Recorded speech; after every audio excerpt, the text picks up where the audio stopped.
যমুনা, আমরা এখানে অনেকে 5 লক্ষ, 7 লক্ষ, 10 লক্ষ, 3 লক্ষ, 2 লক্ষ এরকম করে আমরা পাওনা আছি। আমাদের পাওনা মেহেরবানি করে আমাদের পাওনা পরিশোধ করো। আমরা ঘরের সন্তান ঘরে ফিরে যাব। আমরা রাস্তায় থাকতে চাই না।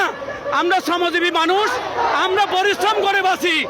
আমাদের এটা পরিশ্রমের হাত, এটা অর্থনীতির চাকা ঘুরানোর হাত। আমরা বসে থাকার লোক না। আমাদেরকে বিদায় দিয়ে দেন, আমাদের পরিশ্রম পাওনা দিয়ে দেন, আমরা ঘরে ফিরে যাব। অন্যথা আমরা অন্য কর্মসংস্থানের ব্যবস্থা করব। কেসারেন শেকড় থেকে শিখরে। একটু জানতে চাই আপনি কত মাসের বেতন পাবেন? 5 মাসের।